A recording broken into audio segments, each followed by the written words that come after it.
Film की शुरुआत में हम एक आदमी को देखते हैं अपनी अजीबोगरीब गाड़ी में बैठे वो बच्चों के स्कूल के आगे अजीब सी स्माइल दे रहा था। और फिर जब इसने देखा कि दो बच्चे अकेले ही अपने घर जा रहे हैं तो इनका पीछा करने लग गया। ये दो बच्चे गेमिंग जोन के सामने रुकते हैं। ये लोग डिसाइड करते हैं कि ये टेडी बियर जीतेंगे और ये नाकाम रह जाते हैं। इस चीज़ से इसका छोटा भाई गुस्से में आकर गेमिंग जोन से बाहर निकल जाता है, जबकि बड़ी बहन डिसाइड करती है कि आखिरी मर्तबा मैं अपनी किस्मत को आजमाऊंगी और पैसे डालकर टेडी कैच करने में लग जाती है। लेकिन इस मर्तबा में वो नाकाम हो जाती है। इसने अब घर जाने का डिसाइड किया। जब वो बाहर आई तो जैसे ही इसने उधर उधर देखा तो इसका छोटा भाई इसे नज़र नहीं आया, तो इसकी जान ही निकल गई। वो इसी तरह इधर उधर ढूंढने लगी तो अचानक इसे रमन की चिल्लाने की आवाज़ आई। इसने आवाज़ का जब पीछा किया तो वो शॉक रह गई, क्योंकि वही कार वाला आदमी इसके मुंह पे हाथ रखे इसे किडनैप करके ले जा रहा था। इससे पहले कि अलाना इसे बचाने के लिए मदद मांगते, वो किडनैपर इसे भी देख लेता है और ज़बरदस्ती इसे भी पकड़कर गाड़ी के डिग्गी में डाल देता है। वो किडनैपर अब गाड़ी को अपने घर ले जाता है और घर ले जाकर वो गाड़ी की डिग्गी में से इसके भाई को निकाल कर अपने घर ले जाता है, जबकि अलाना गाड़ी की डिग्गी में ही थी। अपने आप को छुड़वाने के लिए वो इधर उधर हाथ पाँव मारती है और तभी से डिग्गी में से कुछ नोकीली चीज़ दिखाई देती है, जिसकी मदद से इसने अपने हाथों के टेप काटने की कोशिश की। इस कोशिश में वो अपने हाथ भी जख्मी कर लेती है, लेकिन फाइनली इसने अपने हाथ खोल लिए थे।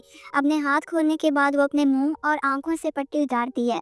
कार का ट्रंक तो इसने पहले ही पाँव मार मार कर खोल लिया था। अब वो जल्दी से यहाँ से बाहर निकल आई और यहाँ से भागने का डिसाइड करती है, लेकिन तभी इसे अपने भाई का ख्याल आता है, जिसकी जान इस किडनैपर के घर के अंदर खतरे में थी। वो अपने भाई को भी रेस्क्यू करने का डिसाइड करती है।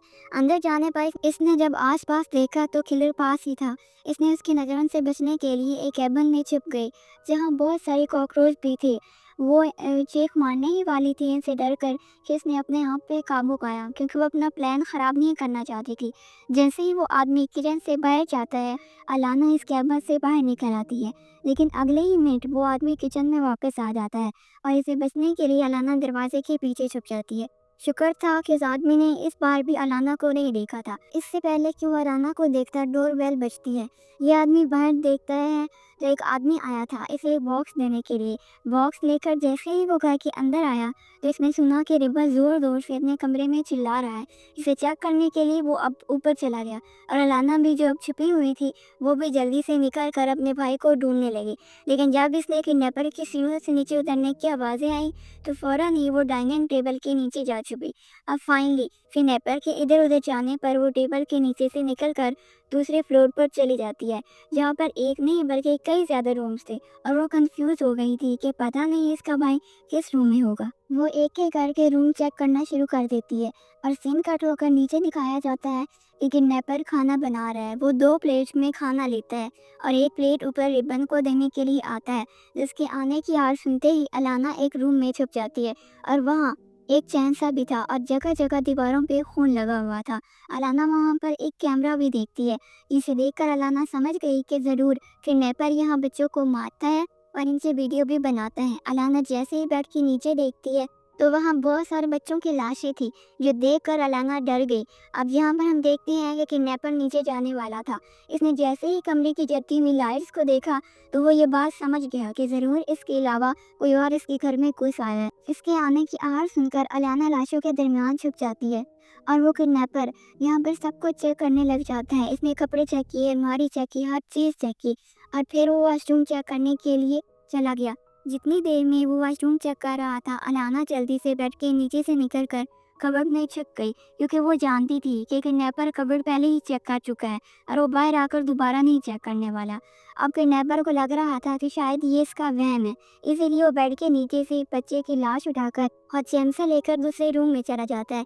अलाना भी क्यूरियोसिटी में इसको देखने के लिए दूसरे रूम में आ जाती है, जहाँ वो किडनैपर इस बच्चे की डेड बॉडी को काट चुका था और इसे बच्चे के ऑर्गन निकाल कर एक छोटे बॉक्स में डाल रहा था। इसी बॉक्स में जो बॉक्स देने के लिए वो आदमी कुछ देर पहले आया था, यानी मतलब साफ था ये किडनैपर बच्चों के ऑर्गन्स निकाल कर बेचा करता था। अलाना का ये देखकर डर से बुरा हाल हो जाता है। वो उसे रोना भी आ रहा था, लेकिन वो अपने मुंह के आगे हाथ रखकर एक जगह बैठकर सिसकती रहती है और हमें देखने को मिलता है कि वो आदमी बॉक्स को घसीटता हुआ सीढ़ियों से नीचे ले गया। दरवाज़ा खोलने पर सामने एक दूसरा आदमी था, जिसने ये बॉक्स इस किडनैपर को दिया था और फिर किडनैपर ने ये बॉक्स उसके दे दिया और वो सोफे पर आकर सो जाता है। और इसी मौके का इंतजार तो अलाना कर रही थी। इसने चाबियां सोफे के साइड टेबल पर रखी हुई थी, जबकि अलाना वो चाबियां लेने के लिए जाती है, लेकिन गलती से इसकी हलचल हो गई और वो किडनैपर फौरन उठ गया। इसने अलाना का हाथ इतना तेजी से पकड़ा था कि जैसे वो अलाना के यहाँ आने के बारे में जानता हो। अलाना भी जल्दी से पूरी ताकत लगाती है और अपना हाथ छुआ लेती है। अपनी जान बचाने के लिए इसी के घर के अंदर छुप जाती है। वो हम एक रूम में गई और दरवाज़ा लॉक करते हुए इसने बहुत सारी चीज़ें दरवाजे के आगे रख दी। ये सब करने के बावजूद वो भूल गई कि ये घर तो है इसी का। वो अपने पास मौजूद चाबियों से लॉक खोल लेता है और जोर लगाते हुए रूम के अंदर आ जाता है। दरवाजे खुलने की आवाज़ से अलाना पहले ही अपने आप को पैर कर चुकी थी।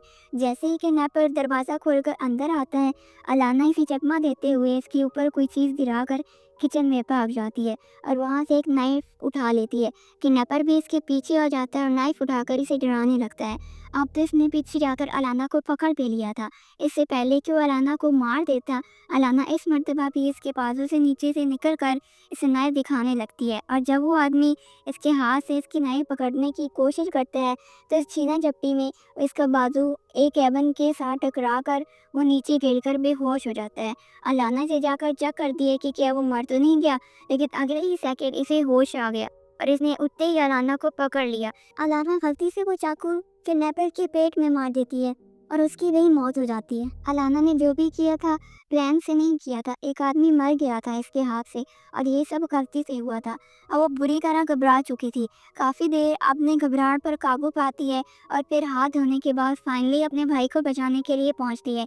लेकिन रिबन को बचाने से पहले वो इस घर को चेक करती है, जिसे चेक करते हुए इसे अजीबोगरीब चीज़ें मिलती हैं, जैसे अलमारी में बहुत सारे बच्चों की फ़ोटोज़ जिसे ये किडनैपर मार चुका था। रिबन के रूम में जाने से पहले वो देखती है कि घर के पाए एक और कार रुकती है, जिसके अंदर से एक लड़की निकल कर घर के अंदर आती है। इसने घर में आते ही किडनैपर को आवाज़ें देना शुरू कर दी, लेकिन वो तो मर चुका था, कैसे जवाब देता। एकदम से इसे किसी की चिल्लाने की आवाज़ आई। ये रिबन की चिल्लाने की आवाज़ थी। इसे देखने के लिए वो भी ऊपर चली गई और वो भी रिबन को ही डराने लगी, जिसका साफ मतलब ये था कि लड़की भी किडनैपर की पार्टनर है।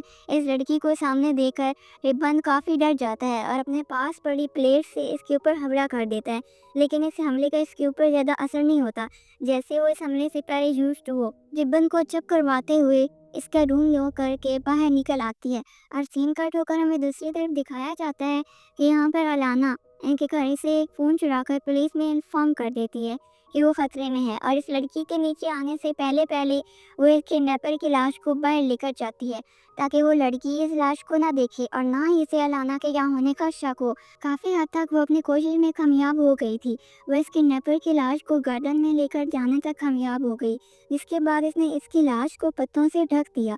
लेकिन एक गड़बड़ी जो इसने कर दी थी वो ये थी कि वो टेलीफोन को घर के अंदर ले जाना भूल गई थी। वो किडनैपर नीचे आ गई और इसने खुले दरवाजे से बाहर पड़ा टेलीफोन देख लिया, जिससे इसे शक हो गया कि ज़रूर इनके घर में कोई घुस आया है। घबरा कर किडनैपर के साथ ही घर के अंदर आ जाती है और किडनैपर को कॉल करना शुरू कर देती है। जितने हमें दिखाया जाता है कि किचन के अंदर अलाना किडनैपर का फ़ोन साफ करके कैबिन के अंदर छुप जाती है एक चाकू को साथ लेकर, जो इसके काम आने वाला था। वो लड़की जो किडनैपर को कॉल कर रही थी, एकदम से इसे घर के बाहर से किडनैपर का फ़ोन बजता हुआ सुनाई देता है। 2-3 बार कॉल करके वो कंफर्म करती है, लेकिन जब भी किडनैपर फ़ोन नहीं उठाता, वो खुद बाहर जाकर चेक करने के लिए चली जाती है।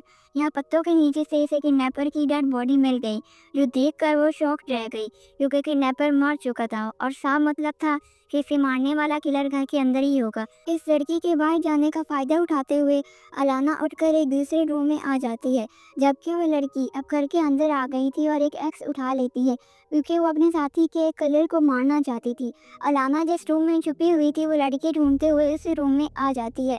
यहाँ अलाना छुपी हुई थी। इस रूम में एक अटैच बाथरूम भी था और रूम ऐसे ही लग रहा था जैसे इस लड़की का हो। ये कमरा सरसरी से चेक करते हुए वो लड़की बाथरूम में चली जाती है। इसका फ़ायदा उठाते हुए अलाना किसी दूसरे रूम में छुपने ही वाली थी, लेकिन गलती से इसका एक सूटकेस नीचे गिर गया और शोर होने पर वो लड़की बाथरूम से फ़ौरन बाहर निकल आती है और अलाना बेड के नीचे छुप जाती है। लेकिन हम ये छुपन छुपाई का खेल ख़त्म हो चुका था। क्योंकि इस लड़की ने अलाना को देख लिया था। इससे पहले कि वो अलाना को पकड़ कर मार देती, अलाना फ़ौरन ही वॉशरूम में जाकर अपने आप को लॉक कर देती है। लेकिन ये लड़की अब अलाना को छोड़ने वाली तो थी नहीं, वो भी अपने हाथ में पकड़ी एक्स से वॉशरूम का दरवाज़ा तोड़ने लग जाती है। यहाँ दूसरी तरफ अब अलाना उसे नज़र आ रही थी। वो अपने चाकू से अलाना को मारने ही वाली थी, लेकिन इससे पहले अलाना की किस्मत जाग उठी और इसे अपने घर से बाहर पुलिस वैन की साइरेन सुनाई देने लगती है। अब यहाँ अलाना को मारने से ज़्यादा ज़रूरी था पुलिस को हैंडल करना, इसलिए ये लड़की ये कमरा लॉक करके पैरे नीचे जाती है। टीवी चलाकर इसका वॉल्यूम फुल करती है ताकि पुलिस वाले अलाना की आवाज़ ना सुन पाए। फिर पुलिस वालों के लिए दरवाज़ा खोलती है। पुलिस वाला इससे पूछताछ करने के बजाय एक पानी का गिलास मांगता है। कितने में वो लड़की पानी लेने के लिए गई, पुलिस ऑफिसर घर के अंदर आ गया और यहाँ पर बिखरी हुई चीज़ों से इसे अंदाज़ा हो गया कि यहाँ पर कोई ना कोई गड़बड़ तो ज़रूर है। इसीलिए वो अब अपने पॉकेट से गन निकाल लेता है। ऊपर हम देखते हैं कि अलाना रूम का दरवाज़ा तोड़ने के बजाय रूम का फ्लोर कूदकर जल्दी से जंप लगाकर नीचे आ जाती है। और नीचे आ जैसे ही वो आती है तो पुलिस वाला इसे देखकर हैरान रह जाता है। इससे पहले कि अलाना इसे पूरी स्टोरी बताती, पीछे से वो लड़की घुमाकर अपना एक्स पुलिस वाले की तरफ फेंकती है और वो पुलिस वाला वहीं पर मर जाता है। अब इसका 100% अगला टारगेट अलाना ही थी, लेकिन अलाना इस लड़की को धक्का देकर वहां से भाग जाती है। इस टाइम तो इस लड़की के हाथ में पुलिस वाले की गन भी लग चुकी थी। इससे इसने कई मरतबा अलाना को शूट करने की भी कोशिश की, लेकिन अलाना हर मरतबा इसके निशाने से बच गई। अब अलाना अपने आप को बचाने के लिए ऊपर की तरफ भागने वाली थी। ये देखते हुए वो लड़की भी इसका पीछा करती है, लेकिन रास्ते में पुलिस वाले की लाश पड़ी थी जिसे वो पाँव से पकड़कर नीचे फेंक देती है और अब वो बस अलाना का पीछा कर रही थी। अलाना भी जो इससे पहले ऊपर वाले फ्लोर में पहुंच गई थी, वो अब एक वाच उठाकर इस लड़की के सर पे मारती है और ये लड़की यहाँ पे बेहोश हो जाती है। और ये सही मौका था अपने भाई को बचाने का। वो जल्दी से इस लड़की के पास से अपने भाई की रूम की कीज लेती है और जाते ही इसका रूम खोलकर इसे हक कर लेती है। ये दोनों एक दूसरे को जिंदा देखकर बहुत सुकून में आते हैं। रिब्बन को यहाँ से भगा कर ये ले जाना चाहती थी, लेकिन रिब्बन को इन्होंने चेन से बांध के रखा था। इसे छुड़वाने के लिए अनाना इसे घर में मौजूद वो चैन सा उठाकर लाती है जिसे ये लोग बच्चों को मारा करते थे। वो इसे चलाकर अपने भाई की चेन तुड़वा लेती है। वो अपने भाई को छुड़वाकर जब नीचे आई, इसने देखा कि जहाँ पर वो लड़की बेहोश पड़ी थी अब वो वहाँ पे नहीं है, यानी कि उसे होश आ गया। वो इसे धोखा से मारने के लिए कहीं छुप गई है। ये समझते ही वो अपने भाई को खामोश रहने का इशारा देती है और खुद खिड़की की तरफ जाती है। तो ये आसान रास्ता था घर से बाहर निकलने का, लेकिन यहाँ पर इसका भाई पुलिस वाले की लाश देखकर चीख मार देता है। आवाज़ सुनते ही वो लड़की इन दोनों पर हमला कर देती है और एक ही झपट्टे में इन दोनों को नीचे गिरा देती है। लेकिन इन दोनों बच्चों की ताकत शायद इस लड़की से ज़्यादा थी, क्योंकि ये दोनों बच्चे इसे अपने नीचे दबाकर काटते हुए अपने आप को इसे छुपाने में कामयाब हो जाते हैं और फ़ौरन ही घर से बाहर भाग जाते हैं। लेकिन भागते हुए अलाना के पाँव में एक कांच लग जाता है, जिसकी वजह से अब इसका भागना भी मुश्किल हो गया था। इससे पहले कि वो इस घर से बाहर निकल जाते, अलाना को अपने शूज़ लेने के लिए किडनैपर की गाड़ी के पास रुकना पड़ा। जितनी देर में इन्होंने शूज़ पहने, इतनी देर में वो लड़की भी इनके पास आ गई। ये वो लंगड़ा के चढ़ रही थी, यानी से बहुत ज़्यादा चोट आई थी। यहाँ पर अब इन्हें एक साइकिल भी मिली जिसके ऊपर बैठकर ये लोग जाने ही वाले थे, लेकिन इनकी बदकिस्मती के साइकिल की चेन उतर गई और अपनी जान बचाने के लिए ये दोनों पुलिस की कार में बैठ गए। इसी पुलिस की कार में जो अलाना के कंप्लेंट पे इसे बचाने के लिए आया था। अब अलाना ने पुलिस को भी इन्फॉर्म कर दिया था कि इनका एक साथी मारा जा चुका और हम खतरे में हैं। यहाँ पर देखने को मिलता है कि निगरानी के लिए वो किडनैपर पुलिस वैन के ऊपर चढ़ जाती है और अपने एक्सेस के शीशे तोड़ देती है। इसलिए वो अपने आप को बचाने के लिए अलाना कार के हैंडल ब्रेक को पीछे करती है और ऐसे में गाड़ी जोरदार झपट्टे से पीछे हुई और वो लड़की गिर गई। इसके गिरने का फ़ायदा उठाते हुए ये लोग साइकिल की चेन लगाते हैं और यहाँ से भाग जाते हैं। लेकिन इतनी ही देर में वो लड़की भी इनका पीछा करने के लिए आ जाती है, क्योंकि वो इन्हें जिंदा नहीं जाने दे सकती थी। अलाना ने तो इनके हर बुरे काम को देख लिया था और वो कार से इनका लगातार पीछा कर रही थी। लेकिन रात के वक्त में इनकी कार एक पत्थर से टकराई और इसकी कार का एक्सीडेंट हो गया और यहाँ पर इनकी साइकिल भी ख़राब हो गई। बच्चे अब अपनी जान बचाने के लिए साइकिल से उतर जाते हैं और पैदल ही नदी की तरफ भागने लग जाते हैं। रात काफ़ी हो गई थी, अब तो इन्हें कुछ नज़र भी नहीं आ रहा था, इसीलिए बच्चों ने अक्लमंदी की और वहीं एक पत्थर के पीछे छुप गए और सुबह होने तक वहीं छुपे रहे। इस लड़की ने अब इनका पैदल ही पीछा करना शुरू कर दिया। अब सुबह होते ही ये लोग पत्थर के पीछे से निकलते हैं और अपने घर की तरफ भागना शुरू कर देते हैं, क्योंकि इन्हें लग रहा था कि इस लड़की ने इनका पीछा करना छोड़ दिया है। लेकिन ये गलत थी और वो लड़की अब दोबारा से इनके पीछे आ गई भागते हुए। अलाना के भाई का पाँव भी दो पसरों के दरमियान में फंस जाता है। किसी अलाना छुड़ाने की कोशिश करने लग जाती है, लेकिन इतनी ही देर में वो लड़की इनके ठीक पीछे आ गई। इससे पहले कि वो अपनी कुल्हाड़ी से इन दोनों में से किसी एक को मार देती, एक गोली चलने की आवाज़ हमें सुनाई देती है और वो नीचे गिर जाती है। देखने पर पता चलता है कि ठीक वक्त पर पुलिस आ गई थी, जिन्होंने रात ही पुलिस के किए हुए अलाना के मैसेज पर एक्शन ले लिया था और वो फौरन ही इस लोकेशन पे आ गए थे, यानी किडनैपर के घर पहुंच गए थे। लेकिन इन्हें वहां जाकर अलाना नहीं मिली और तब से ये लोग अलाना और इसके भाई को रेस्क्यू करने की कोशिश कर रहे थे, जो इन्हें पानी के पास मिल भी गए थे। पुलिस ने इस लड़की को तो पहले ही मार दिया था और वो अलाना और इसके भाई को रेस्क्यू कर लेती है और मूवी बस यहीं पर ख़त्म हो जाती है।